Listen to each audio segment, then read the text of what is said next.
हिमाचल में कोरोना के लगातार बढ़ते मामलों ने सरकार की चिंता बढ़ा दी है। संक्रमण के फैलाव को रोकने के लिए सरकार ने लोगों से कोविड नियमों का सख्ती से पालन करने की अपील की है। वहीं डब्ल्यूएचओ ने कोरोना को हल्के में न लेने की चेतावनी दी है। स्वास्थ्य विभाग ने लोगों से अपील करते हुए कहा है कि जिस भी किसी व्यक्ति में कोरोना के लक्षण पाए जाते हैं वह खुद को आइसोलेट करे ताकि अपने साथ लोगों के जीवन को बचाया जा सके।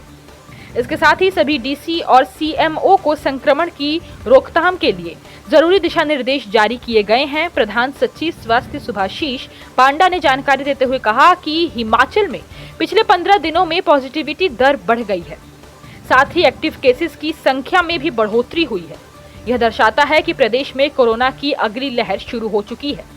लोग कोरोना को मामूली सर्दी जुकाम खांसी समझने की भूल ना करें। कोरोना के कारण आपको अस्पताल में भर्ती तक करने की नौबत आ सकती है। ऐसे में कोरोना से बचाव के दो ही तरीके हैं, एक कोविड नियमों की पालन करें और दूसरा वैक्सीनेशन। प्रधान स्वास्थ्य सचिव सुभाशीष पांडा ने बताया कि मौजूदा समय में प्रदेश में जो कोरोना का वेरिएंट चल रहा है वह अत्यधिक संक्रामक है, जिस वजह से यह तेजी से फैल रहा है। उन्होंने कहा कि इससे बचाव के लिए विभाग का पहला प्रयास ऐसे व्यक्ति की पहचान करके उसे आइसोलेट करने का है जिसे कोरोना है। पांडा ने कहा कि वैक्सीनेशन के पहले व दूसरे चरण में हिमाचल में 100% सफलता हासिल की थी और अब बूस्टर डोज में भी हिमाचल जल्द ही अपने सभी लोगों को वैक्सीनेट कर देगा। इसके लिए विशेष तौर पर शुरू किए गए 75 दिन के अभियान के अंतिम 15 दिनों में ऐसे लोगों तक हर घर दस्तक के माध्यम से पहुंचा जाएगा जो किन्हीं कारणों से घर से बाहर नहीं निकल पाते हैं।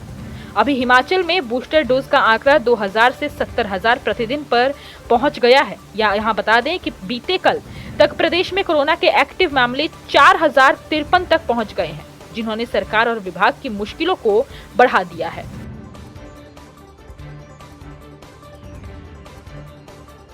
हिमाचल में एक बार फिर से कोविड केसेस बढ़ने लग गए हैं। उनकी सारी आबादी वैक्सीनेटेड है, लेकिन रोज 500 प्लस केसेस आ रहे हैं।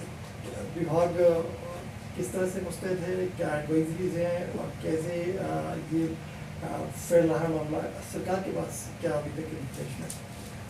हाँ, देखिए, पिछले 15 दिनों में भारतवर्ष में 5-6 स्टेट्स ऐसे हैं जहाँ पे कोरोना केसेस बढ़ना शुरू हो गया है दोबारा से। कह सकते हैं कि ये अगला वेव है जो स्टेट के अंदर दिखाई दे रहा है। हमारा पॉजिटिविटी रेट भी बढ़ गया है, साथ में नंबर ऑफ़ केसेस जो है वो बढ़ गया है। अभी पिछले कल तक कोई 4053 ऐसे एक्टिव केसेस हमारे स्टेट के अंदर थे और 70 उनमें से लोग जो हैं जो हॉस्पिटल में एडमिटेड हैं और 70 में से आधे लोगों को ऑक्सीजन की आवश्यकता पड़ रही है। मैं इसलिए ये डिटेल्स दे रहा हूँ ताकि हर एक व्यक्ति जो आपके माध्यम से ये मेरी बातें सुन रहे हैं उनको मैं आगाह करना चाहूँगा, सतर्क करना चाहूँगा कि ये ना सोचें कि ये आम खांसी ज़ुकाम की बीमारी है। हो सकता है आपको बहुत ज़्यादा ज़ोर से ये जकड़ ले और आपको हॉस्पिटलाइज होने की आवश्यकता पड़े। दो चीज़ें आपको बचाएगी, एक वैक्सीनेशन, दूसरा एप्रोप्रिएट कोविड बिहेवियर। जहाँ तक वैक्सीनेशन की बात है, हर एक हिमाचली के सहयोग से हमने पिछले चरणों में फर्स्ट डोज़ और सेकंड डोज़ वैक्सीनेशन 100% हमने पूरा किया है और अब है बूस्टर डोज़ की बारी। भारत सरकार माननीय प्रधानमंत्री जी के नेतृत्व में हमें हर स्टेट को एक मौका दिया है, हर एक व्यक्ति को एक मौका दिया है कि बिना कोई खर्च किए अपने आप को बूस्टर डोज भी दें।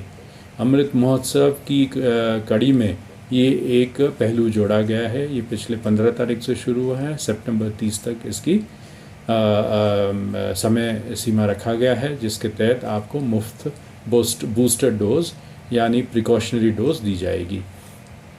हमने हिमाचल प्रदेश में ये कार्य बड़े ही तेज़ी के साथ, बड़े ही सीरियसनेस के साथ हमने शुरू कर दी है।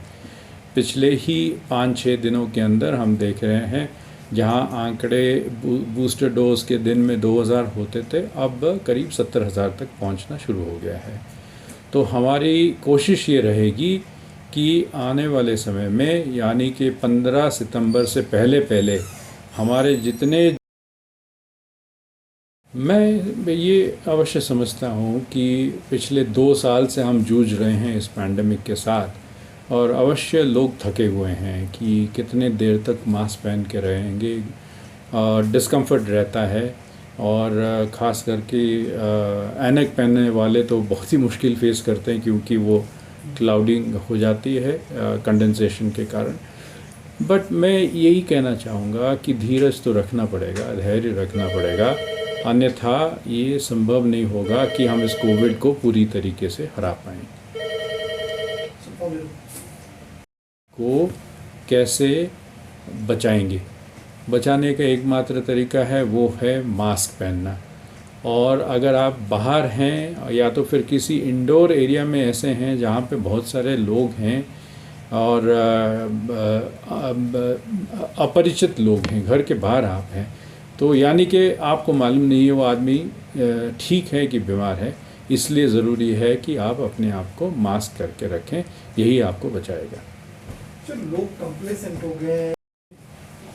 हम कोशिश करेंगे कि जो लोग घर से निकल नहीं पाते हैं उनके घरों में आखिरी 15 दिन में हर घर दस्तक हम देके उनको भी हम वैक्सीनेट कर देंगे।